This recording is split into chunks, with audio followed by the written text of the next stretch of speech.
Hi everyone! Welcome back to English Snacks, bite-sized English for real life. I'm your host Amber, and today we're kicking off a two-part World Cup special. In this episode, how to actually understand and talk about the game itself. Next episode, the fans, the traditions, and some of the best stories from this tournament. And the timing could not be better. Right now, in the summer of 2026, the World Cup is happening across three countries: the USA, Mexico, and Canada. It's the first time ever that three nations have hosted together. And it's the first time the tournament has 48 teams instead of 32. So, if you've been scrolling your news feed and seeing words like knockout stage or hot favorite, and you have no idea what that means, don't worry. After each new phrase, I'm going to give you a natural sentence to repeat out loud. You're going to have some shadowing practice in our soccer episode today. So let's kick off. See what I did there? Kick off. Before a tournament even starts, people talk about the hot favorite. That's the team everyone expects to win. The strongest, most likely team to take the trophy based on their players, their past results, and how well they're playing right now. Try shadowing this. Going into this tournament, France was the hot favourite.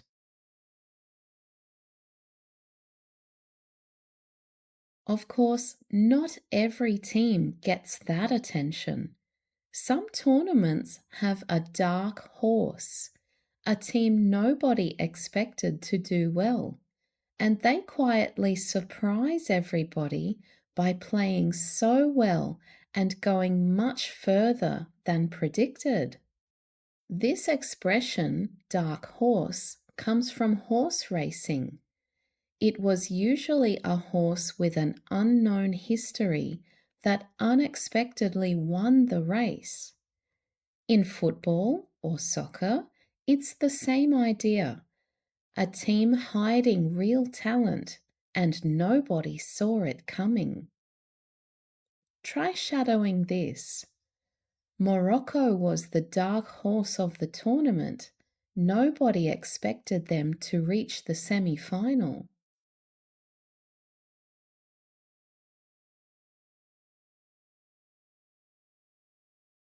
Every team also has a star player. It's their best, most famous player, the one everyone comes to watch. A star player can change a whole match by themselves. Shadow this one. Their star player scored 2 goals in the first half alone.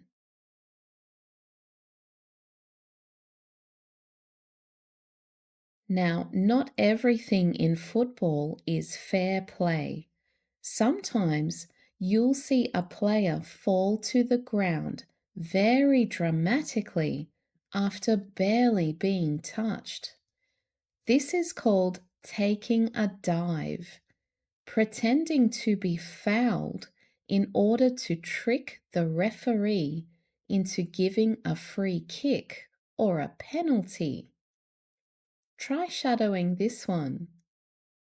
Did you see that? He was clearly taking a dive.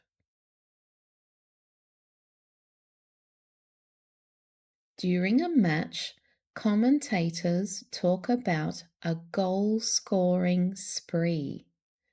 A spree means a burst of activity. So a team on a scoring spree is suddenly scoring a lot of goals one after another. Shadow this.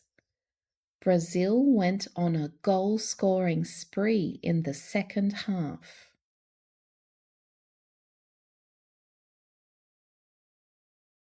You can use spree for other events too. You might go on a cleaning spree through your house, doing lots of cleaning activities, or a shopping spree at the local mall, where you visit lots of different stores and buy lots of items. Next, if a game is close and nobody can win in the normal 90 minutes, it goes to extra time. That's 30 extra minutes. And if it's still tied after that, a penalty shootout. Whoever misses fewer penalties wins, and the losing team is knocked out. Try shadowing this one. The match went into extra time and then a penalty shootout.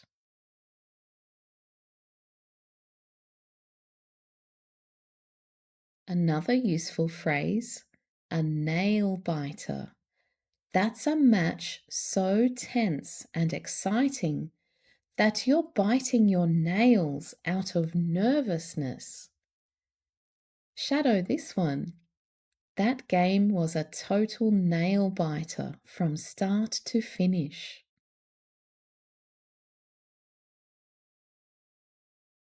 Once the first phase of games is finished, the tournament moves into what's called the knockout stage.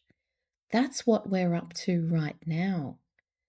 Up until this point, teams play several games in small groups, and if they lose one match, they can still continue.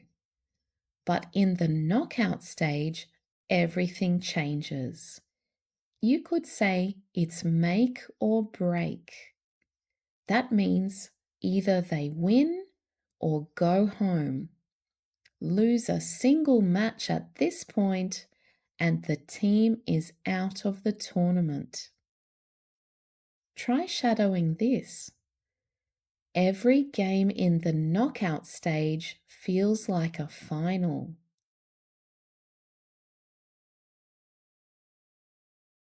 And if a team finishes last in their group with 0 wins and barely any points, people jokingly say they won the wooden spoon. This wooden spoon phrase actually comes from old university exams in England, where the student who got the worst score received a real wooden spoon as a joke prize. These days, it just means last in any competition. So for any sport, if you hear of a team getting the wooden spoon, it means they were absolutely last place. Shadow this one. Unfortunately, they finished last and won the wooden spoon.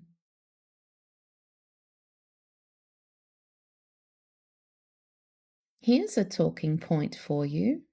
This World Cup introduced mandatory hydration breaks, often nicknamed water breaks, where the referee stops the match for 3 minutes in each half so players can drink water. Some coaches love it. It gives them extra time to talk tactics. Others hate it, saying it kills the game's momentum, that natural flow and energy a team builds up during their play. Try this one. The hydration break completely killed their momentum. Next, how do we actually talk about what happened? If your team wins, native speakers can say, they came out on top. Or if it was a big win, you might hear, they thrashed the other team, meaning they won by a lot. Shadow this. Spain came out on top after a close first half.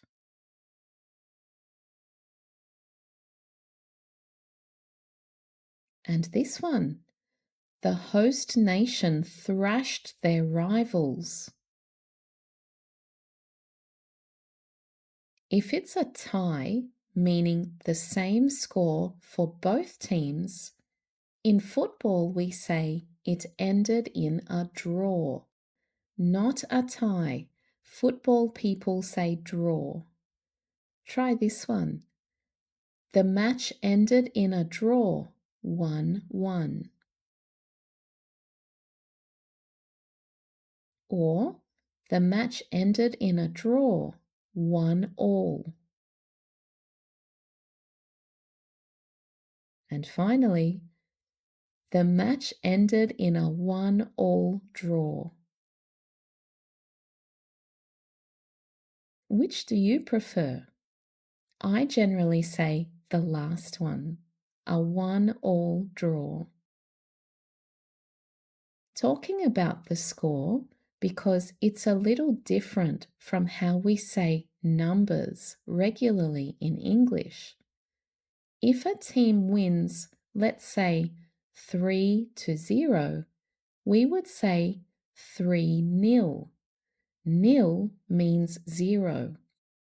Shadow this. Argentina won the game 3-0. If your team loses in a shocking, unexpected way, that's called an upset. An underdog, by the way, is the team nobody expected to win. Try this one. It was a huge upset when the underdog won. When a team is eliminated, we say they're out of the running.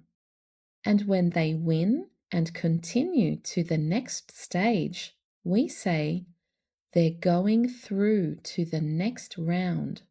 Or, more simply, they advance. Shadow this final one. They won 2-0, so they're going through to the next round.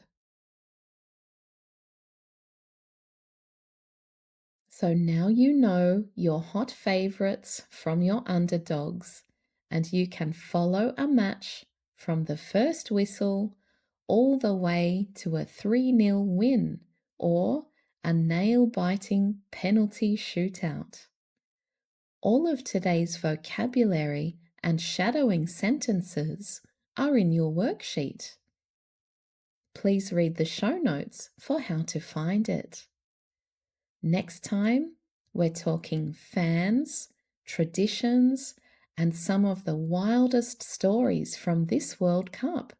So make sure you're subscribed. That's it for today's English snack. Good luck to your team. I hope they're doing well in the World Cup. I'm looking forward to sharing more with you soon. So as always, come hungry for knowledge.